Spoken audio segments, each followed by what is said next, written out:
Well, welcome everyone to this session of Administrator Issues and Updates on July 15th, 2025. County Administrator Gary Schmidt, would you please call the roll for us? Yes, Chair Roberts, thank you. Commissioners West and Schrader are attending the National Association of Counties Annual Conference. They are not here today.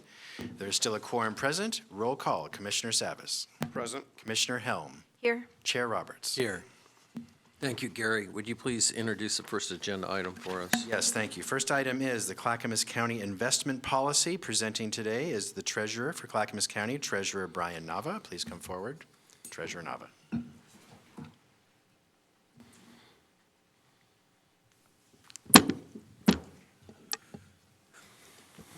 Good morning. Am I on? Good morning. Okay. You're on. Morning. Nice to see you, Board of County Commissioners, County Administrator, staff. For the record, I am Clackamas County Treasurer Brian Nava. Happy 4th of July. I haven't seen everybody since then. Hope you guys had a good one. I am excited to be here today to present the Clackamas County investment policy.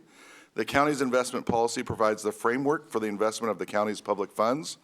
The county chooses to purchase investments with maturity between 0 and 36 months. The investment policy is to be reviewed and approved by the board annually.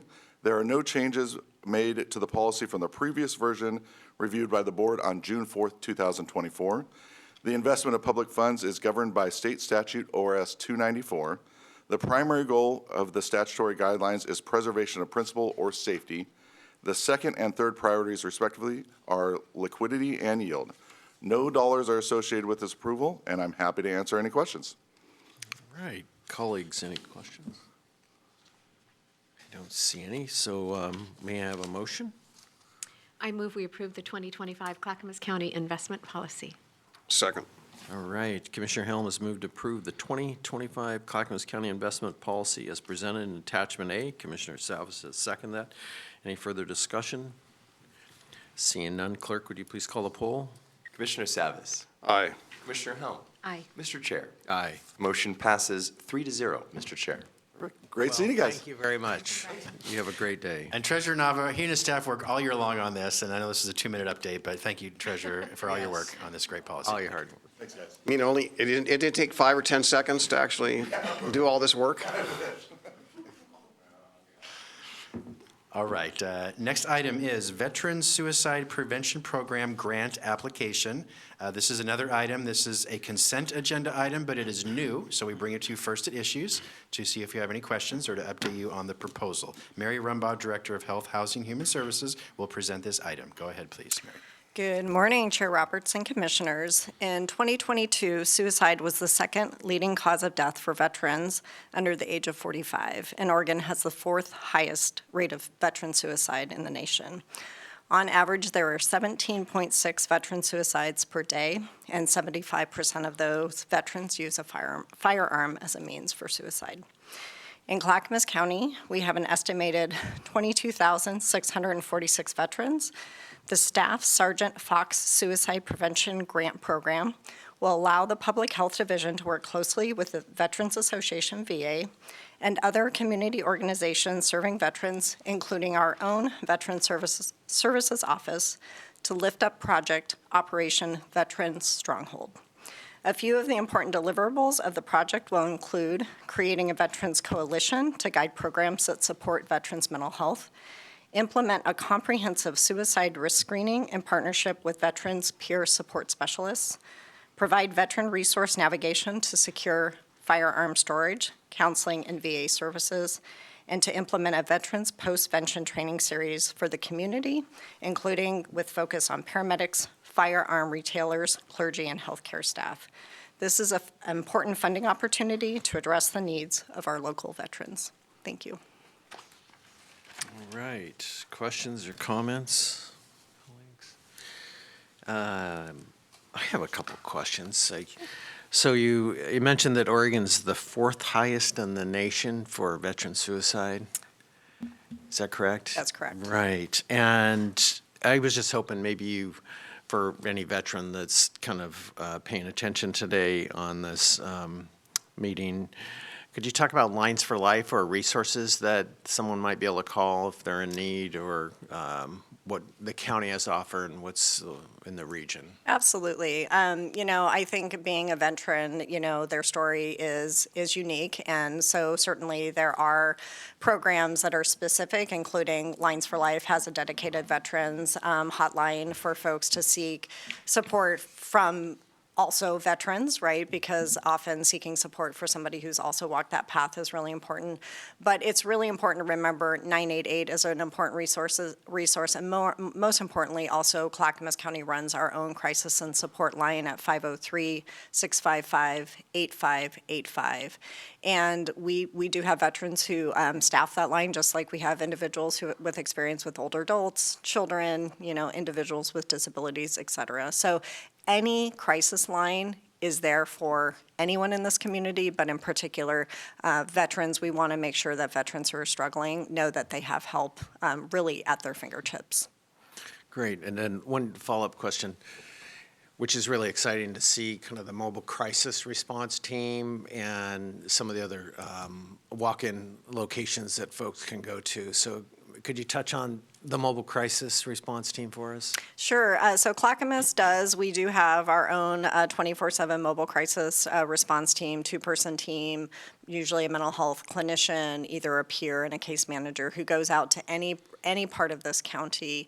In addition, cities have also hired behavioral health clinicians to be part of their own response teams. They may respond by themselves or they may respond with law enforcement. So there really is help for our Clackamas County Mobile Crisis Response Team. To access that team, it's the same crisis and support line number that I had already read, 503-655-8585. Again, answer 24/7. Anyone, whether it's the individual who's struggling or their loved one, can certainly reach out and ask for assistance. Great. And first and foremost, thank you for all your great work and being there for veterans. So Commissioner Savas has a comment. Yeah, I just want to, thank staff for all the great work they did. I was at the last Veterans Committee, and I'm hoping to, as Mary, you get onboarded on your new role, try to help the VAC become more robust. There's been some changes there, good, but there are existing members of the VAC and past members of the VAC that are very passionate about, helping veterans, and also members of the past, present that know people that have committed suicide. So it's a big issue, and that came up at the last VAC here 3 weeks ago. So they might be good for them to know that we have this application in place, as well as they're always looking for ways that they can help. And some of those folks have, themselves being veterans, can talk to other veterans to help Absolutely. them. So just the communication. So if there's a way to use our volunteers for local folks, that would be appreciated. I just want to do a shout out for all of them and the passion they share for their colleagues, and for all the great work that they've done and commitments they've made and sacrifices. So it's a very sensitive, emotional topic. Yes. So appreciate the work here and just want to do that little bit of a shout out mention. Appreciate that very much. Thank you. Thank you, Commissioner. Okay, if there's no other comments or objections, this will be added to the consent agenda of our business meeting this Thursday, July 17th, due to a pending application deadline. So it's a substantial amount of money, $750,000, which is very exciting. And again, thank you for all your amazing work. And I think we have you up on the next agenda item, but I'm going to turn it to Gary. What's next? Yes, next there's extreme heat here in Clackamas County and the region today and tomorrow, and I asked Mary to give a quick update on what we're doing to support people for cooling centers and other activities. Mary, go ahead, please. Well, good morning again, Chair Roberts and Commissioners. Thanks for having me. So I am here to update you on the very hot weather that is coming to our region today and tomorrow, and the county plans for cooling shelters and other resources for Clackamas County residents. So Clackamas County Disaster Management and H3S are actively monitoring the forecasted heat with a particular eye toward our county and its rural areas, given that it can be hotter further east of Portland. We are also keeping a close eye on overnight lows and assessing the needs of vulnerable populations, including those who are unsheltered, and making arrangements as needed. The current weather model is showing mid-90s today with an overnight cool down to the mid-60s. Wednesday temperature is looking like it might be closer to 100 with a low overnight temperature of sort of, again, that low 70s or high 60s.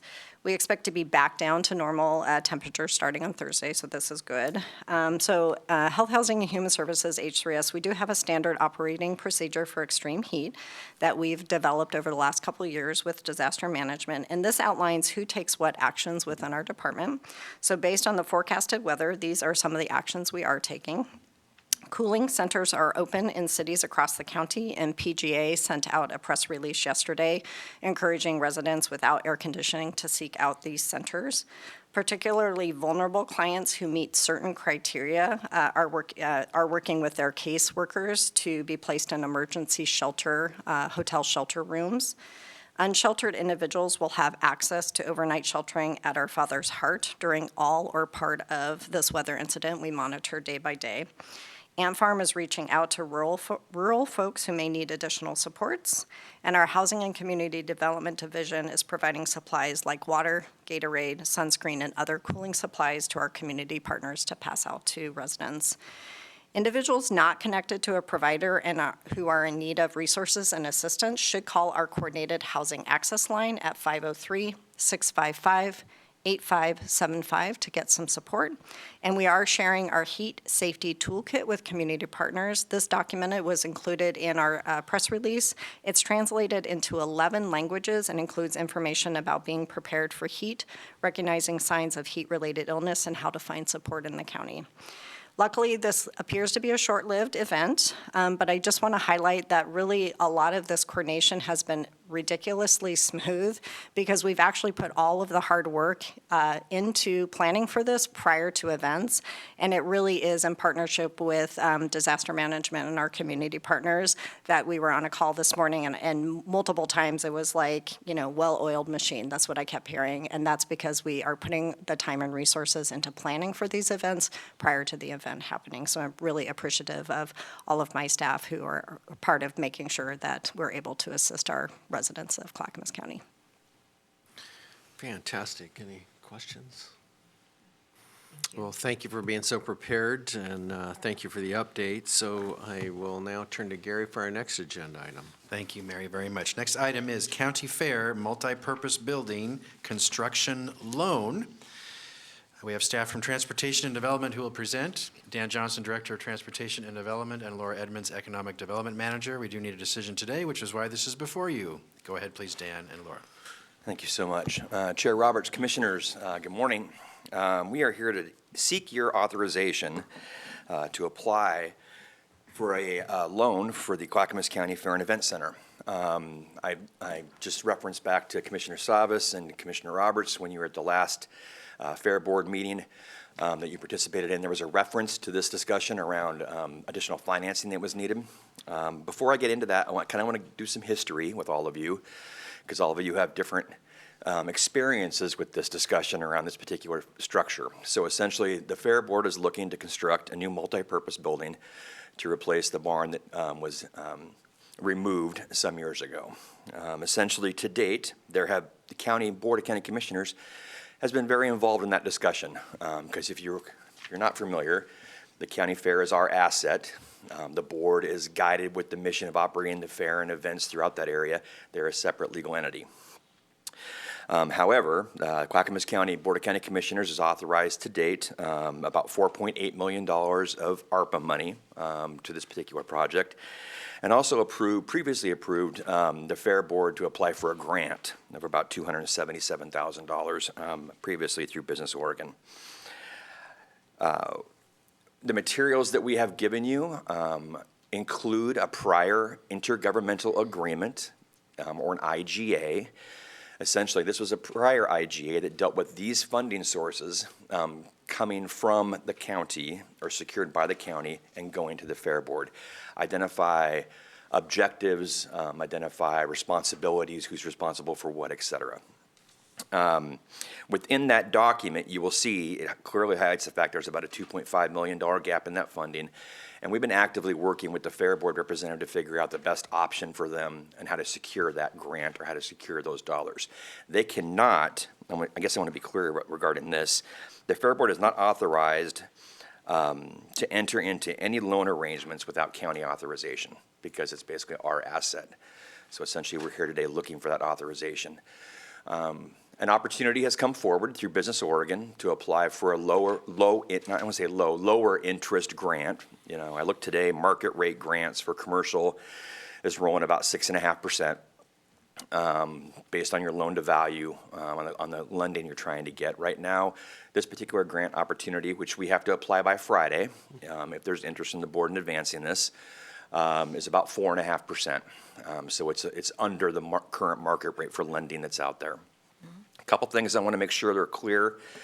This does not require us to accept this lending. Essentially, it's an application that we'll be doing through Business Oregon. We've talked to them already. We've talked to them about almost a pre-submittal process to see if this project would even qualify for it. They have said it would.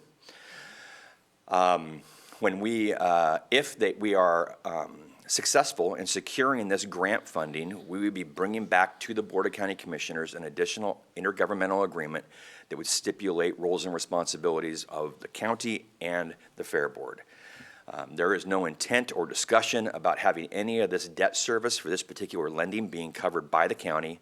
It is not general fund dollars. We're looking to cover these debt services. So we're having dialogues with Fair Board and their representative about 5-year forecasts, what their annual profit to losses are, reviewing that with county finance. We've run through this modeling with them. We have some questions, and when we do a deeper dive, we're in concert and coordinating closely with finance regarding this. We have some additional questions. All those questions will kind of outline the scope and scale of what the lending amount is to be, which right now we're looking for up to $2.5 million, 2, what the annual debt service will be, and then 3, what the term of the loan will be. There are some opportunities for the loan that we may choose not to do. For example, it may have a longer term, like 30 years or something like that. It's like, yeah, we aren't comfortable with that. We may want to do a shorter term. So those are all nuances associated with lending. We're working through all that with the Fair Board. We're working through that with county finance. We're just here today to get your authorization to at least apply for the grant to see if we're successful. I'd be happy to answer any questions you might have. All right, we've got a couple. I think Dana Helm was first. Okay, because this is new to me, of course. So what's the total size of the building? Oh, off the top of my head. Sorry, throw you for a loop there. And then what's the total cost of the building? Because I'm seeing the different loan amounts, grants amounts. So if you look at page 2 of the IGA, which is the attachment, it talks about the total project cost and the various funding amounts. You'll see it's around $13.8 million. Oh, there we are. Okay, Yep. there it is. Yep. Okay, that's the number. I don't have an exact size. I want to say, we can get that to you. All I right. don't want to misquote that. All right, all right. Yep. Is it larger than the building that was torn It down? is a large building. And we have agreements with the Fair Board, to use this and partner with them in regards to disaster management needs, et cetera. It's been an enlightening discussion, and there's been a lot of clarity about roles and responsibilities as we move through this funding discussion. And when do you expect groundbreaking? They've already had the groundbreaking.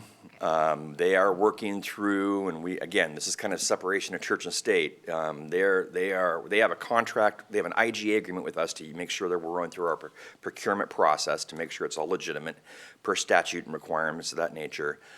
They have some final small permitting issues to deal with regarding the city of Canby, but those are getting resolved and moving forward. Okay. All right, thank you. Great. Commissioner Savas. Yeah, so you touched on it, Dan, but a little bit more detail will be appreciated, and that is the ability, their pro forma, their ability to actually service the debt. Yep. So how much, do they have a lot of room? Is this going to be really tight for them? Or, give me some kind of a sense. There's nothing in here. No, In the packet that speaks to their ability to make the debt service payments. So when you look at a couple different things, they have a variety of different funding sources that come through to them regarding, it's not just all their transient launch tax dollars that come through with them. It's ticket prices and all that, all the different resources that are there. We've taken a look at that. There seems to be They're more than sufficient amount of money to take care of the debt service that they have on this particular loan, but it depends. It depends on if it's a 10-year lending or debt term, or a 15-year or a 20-year term. And so we're working through all of that.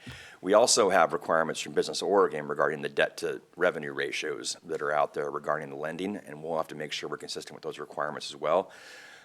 In all honesty, the biggest, it's not concern, it's just making sure that we have an agreement in place that at no point in time does that debt service fall on the county's shoulders.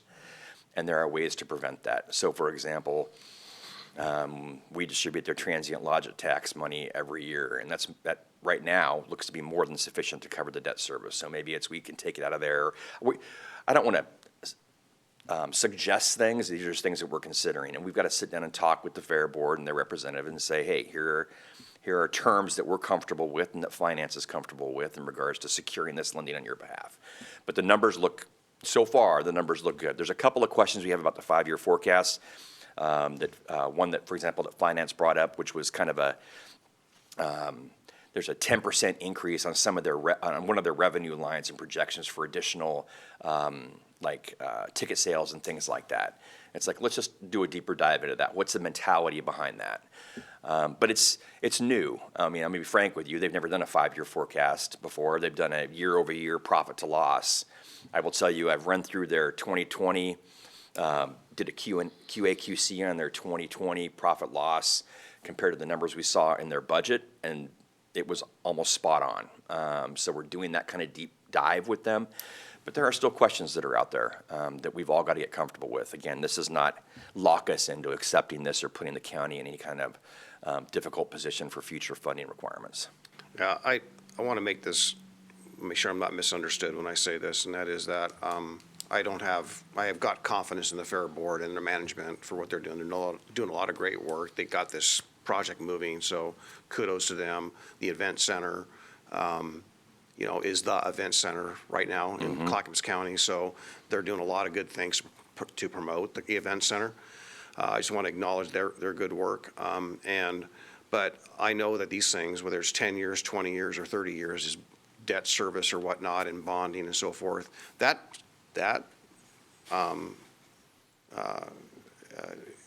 is really, in the event that there's a financial crisis, that falls on successors of all of us here. None of us are going to be around 20 years from now, right? So I just want to make sure that we've got we trust the people that we're dealing with today, but we don't know what's going to happen in the future or who the boards are going to be in the future. So I just want to make sure that there's something built in where there's reserves to make the next year's payment or however this is done. So all those financial things that are really critical. And I think that would probably improve our ability to get the bonding approved as well, right? If we have some reserves put aside. That will be a part of the intergovernmental agreement we sign with them on what the reserve component is for that at any given time. Yep. Right. But I wanted to say that was my one concern, that we've just, again, got a runway, so that if there is a problem, that we've got a runway to adjust and calibrate, or help them calibrate to God forbid there's another pandemic or something like that can just devastate our finances. Agreed. Again, from our review to date, there appears to be sufficient resources there currently. The question is just making sure we're all comfortable with that future state and what that future state of that debt reserve or debt payment is, to make sure it's taken care of. Yep. All right, thank you. Right. I just had one comment, and that was at that meeting we had at the Fair Board. I will say I was impressed at how frequently the fairground is being used, and the diversity that they bring to there. They have the Brew Fest, they have just, 50s rock and roll day, and literally thousands of people coming there. So it was really pretty enlightening for me. In fact, I asked for their PowerPoint to really dial in the numbers, because it economically is a real driver. So I think it's very exciting. So that was my only comment. And if there's no other questions, I would just ask one of my colleagues if they'd like to make a motion. I move we direct staff to apply for Special Public Works Fund loan for the County Fair Event and Event Center multi-use building project. Second. Right. Commissioner Helm has moved to direct staff to apply for a special Public Works Fund loan for the County Fair and Event Center multipurpose building project. Commissioner Savas is second. Any further discussion? Seeing none, clerk, would you please call the poll? Commissioner Savas. Aye. Commissioner Helm. Aye. Mr. Chair. Aye. Motion passes 3-0, Mr. Chair. All right. Thank you so much. both. And if I might answer your question really quickly, so we don't have to follow up, 43,000 square feet. 43, thank you so Oh, much. great. Perfect. That is a big building. Lots of potential. I know. All right. I am going to turn to Gary. Thank you. Next is advisory board and commission appointments. You have several. Andrew will lead this. Go ahead, please, Andrew. Mr. Chair, the board today considers appointments to 4 advisory bodies. The first of the 4 is the Traffic Safety Commission, staffed by the Department of Transportation Development, which currently has 2 openings due to term expirations. Recruitment opened to the public in February of 2025 and closed in April of 2025. Through this recruitment process, 2 applications were received and 2 are recommended to be appointed. The recommendation is as follows. Raphael Cup to a 2nd term ending 2029, and Marshall Paholski to a 1st term ending 2029. The Board of County Commissioners could select other candidates or require further recruitment, Mr. Chair. Thank you. May I have a motion? So moved to approve the recommendation. All right. All right. Commissioner Savas has moved to approve Raphael Krupp and Marcel Polowski to the Traffic Safety Commission. Commissioner Helm has seconded that. Any further discussion? Clerk, would you please call the poll? Commissioner Helm. Aye. Commissioner Savas. Aye. Mr. Chair. Aye. Motion passes 3-0, Mr. Chair. Thank you. Clerk, what's the second advisory body we're looking at today? The second advisory body today, Mr. Chair, for consideration is the Historic Review Board, staffed by the Department of Transportation Development as well, which currently has 2 openings due to term expirations. Recruitment opened to the public in March of 2025 and closed in April of 2025. Through this recruitment process, 2 applications were received and 2 are recommended to be appointed. The recommendation is as follows. Howard Post to a 3rd term ending 2029, and James Sherman to a 1st term ending 2029. The board could select other candidates or require further recruitment, Mr. Chair. Thank you.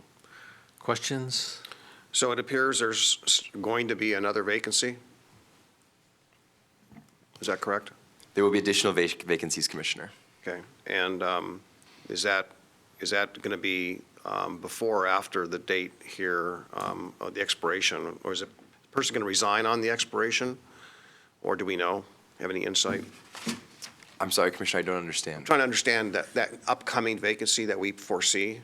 Is that near term, or is that, when do we anticipate that? I'm thinking about it from a recruiting standpoint, maybe someone who might be ideal for this position. I just want to get an idea, if you know. We can certainly have staff follow up with you, Commissioner. Great, thank you. Move to approve the reappointment of Mr. Post. And James Sherman. And Sherman. Oh, and Sherman. Yes. Yes. Okay, I didn't catch that. And second? And second, I'll second that. Right, thank you. Commissioner Savas has moved to approve the appointment of Howard Post and James Sherman to the Historic Review Board. Commissioner Helm has seconded that. Any further discussion? Seeing none, clerk, would you please call the poll? Commissioner Helm. Aye. Commissioner Savas. Aye. Mr. Chair. Aye. Motion passes 3-0, Mr. Chair. All right, now we're on to the third body of our consideration today. The third for our consideration today, Mr. Chair, is the Aging Services Advisory Council, staffed by the Department of Health, Housing, and Human Services, which currently has 4 openings due to term expirations. Recruitment opened to the public in November of 2024 and closed in January of 2025. Through this recruitment process, 4 applications were received and 3 are recommended to be appointed. The recommendation is as follows.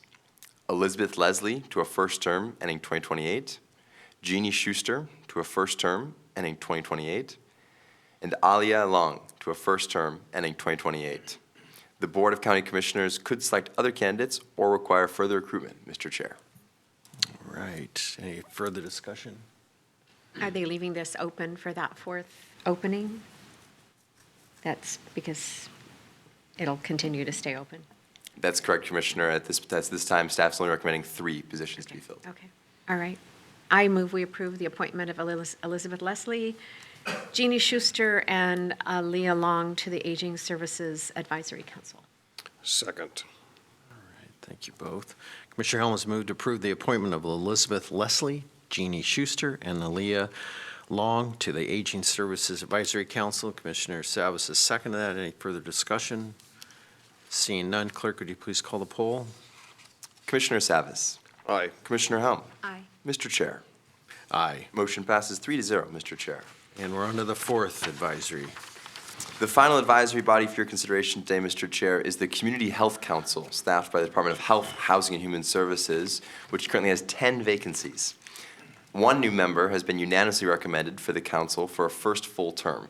The recommendation is as follows: Geraldine Hall to a first term ending 2027.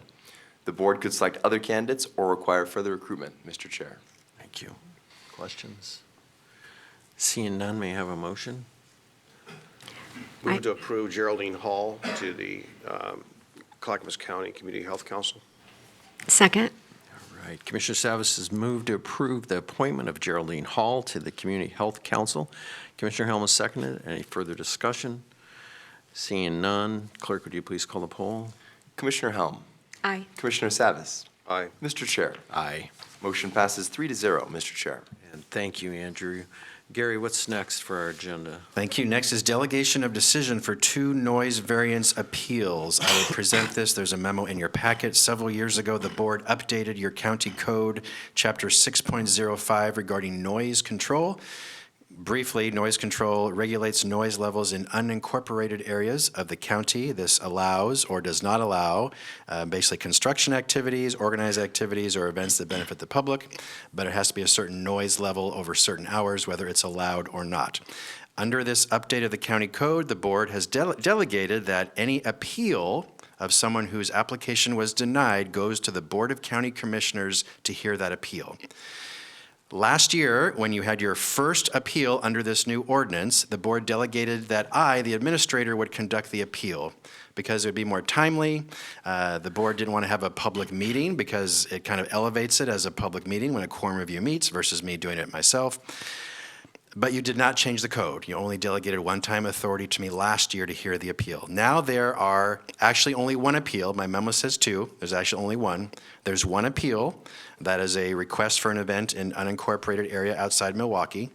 And the question for you today is, do you want to hear the appeal as the ordinance currently states, or would you like to delegate it to me one time only to hear this particular appeal?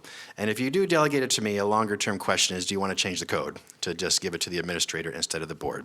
Because of the timelines and because of your recess, I'm sorry, but we're bringing it to you now, the appeal has to be heard by this Friday.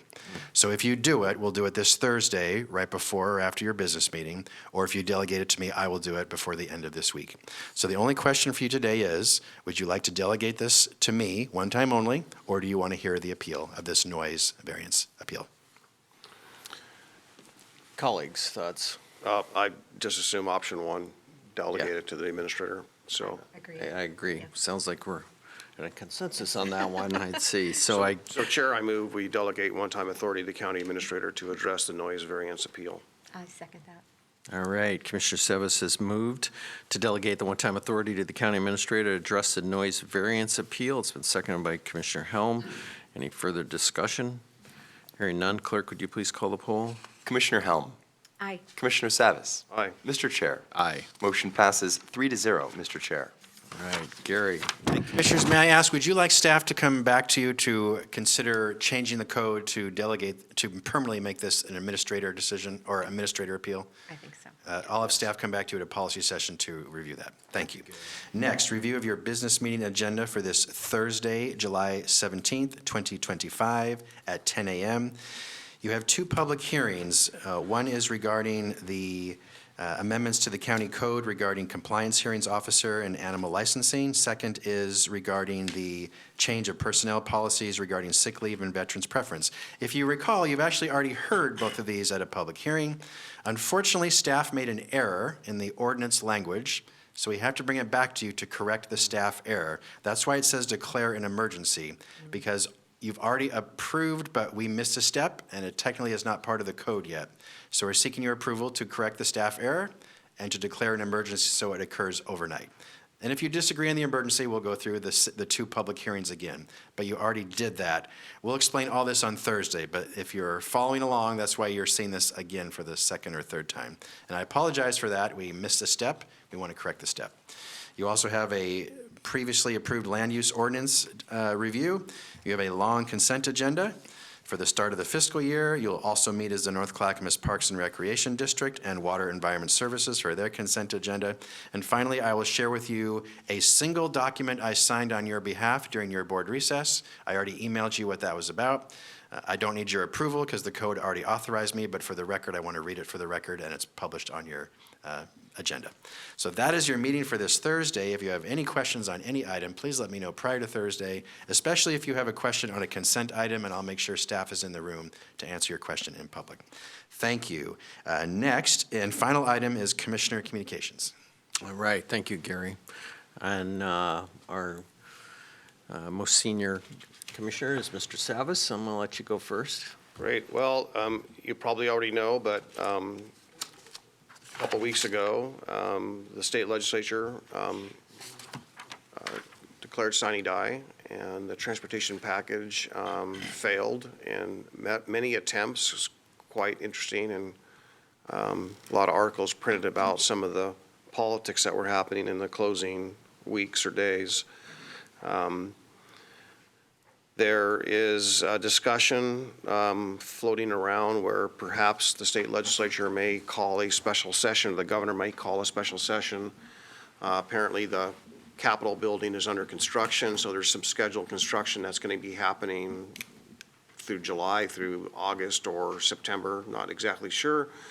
And perhaps when the building can accommodate a special session, they might have one. So, you'll all be made aware of that. On Thursday, we have another JPAC meeting proving, and this is kind of interesting, any kind of advice or concerns you may have, please express today. I know that sounds like a last minute thing, but because we haven't really met, we haven't been able to talk about it, but ODOT is requesting basically approval for the Interstate Bridge project. Through some processes. It's not the final approval, but it's a big step. I met with ODOT staff yesterday. The county has expressed concerns and documented that. Our staff, DTD staff, are happy to inform, so you can inquire directly to staff and get their viewpoints. I concur with their viewpoints. The county has had a long-standing history, 17, 18 years on record, about concerns back when it was the CRC, that if they were to either toll the bridge or they were to construct the bridge, that there would be a significant amount of diversion on the I-205. And some of us anticipated the I-205 bottleneck being repaired by then or resolved by then, but even if it was resolved, there would still be quite the flow of traffic. So they have responded in saying, well, people have a choice. It's a little bit longer if they want to bypass the metro region and take 205, a couple, 3 miles longer. But if that's bumper to bumper, then it's a balance. But the fact is that they want to do pre-construction tolling on the interstate bridge. So what will happen, what that means is that the diversion issue will come to the forefront almost immediately once that pre-construction tolling begins. And it'll continue on in perpetuity, probably. It probably will never go away.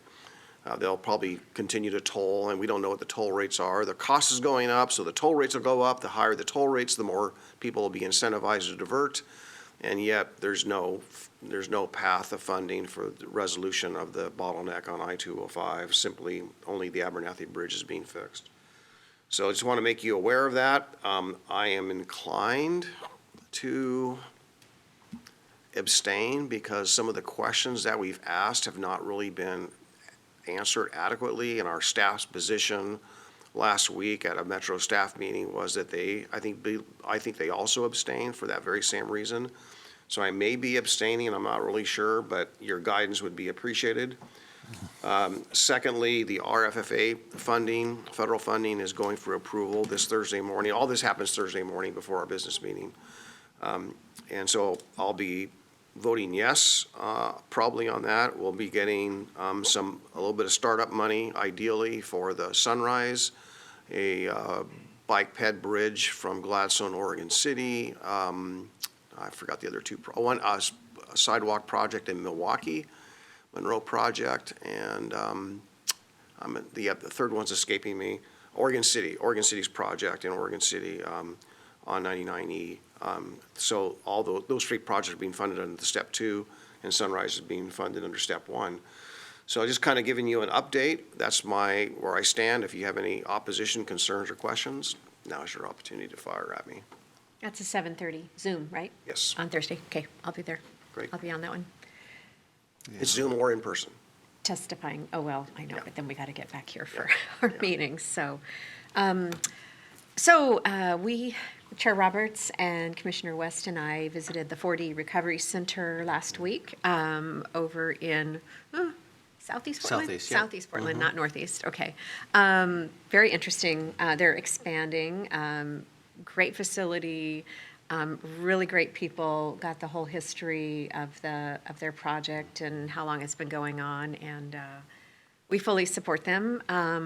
And they'll be having a gala coming up in October, I think, themselves. So anyway, it was a very enlightening, it's adolescence and as well as, what did they call it? Young adult. Right. What young adult went from 18 to 35. So it's a great facility. They do a lot of really good work there. Yeah. Did you have anything That's else?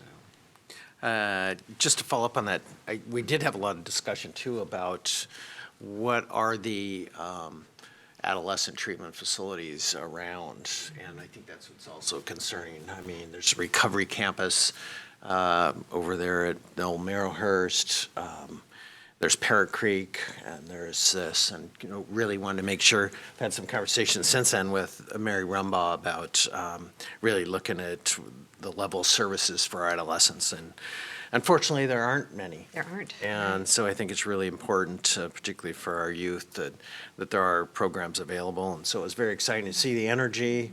And the director is very driven, and he's really made a lot of headway and built a lot of partnerships along the way. So looking forward to learn more and the opportunities. So, and I know they're doing a grand opening out at Parrot Creek soon, so I think we're going to try and be at that. So the other thing, just a quick note, I had a meeting with Mary, and every time we're meeting, I'm trying to get data to kind of see where we're at. And I think this was, again, I just economically have a lot of concerns for housing, for seniors, and those that are on the edge. It's been more than 30% on their rent or mortgage, and why that can oftentimes put them on the edge. And this kind of almost pounds that message home. So CHA received 10,308 calls from January 1st to May 31st, 2025, and of those, 6,700 calls were requests for eviction prevention rental assistance. So that is a lot of calls that came in, and a lot of that funding is going away. So again, which is a real concern. They also, some of the data she shared with me is the total houses housed with SHS and state funds. There were 1,877 households and more than 3,190 people that were impacted, that were totally housed. So making a lot of good progress. My concern is just really some of the state funding that we might not be seeing, and even some of the federal dollars. So I think we'll continue to kind of watch and pay attention to that. But other than that, I just encourage everybody to stay hydrated. It's going to be very hot. And Check on your neighbors. yes, check on your neighbors, particularly seniors and our youth. And with that, I just Again, encourage everyone to take care and be safe, and if there's no other matters, this will conclude our administrator issues and updates. And on behalf of the Board of Commissioners, thank you all for joining us this morning, and we are now officially adjourned. Thank you.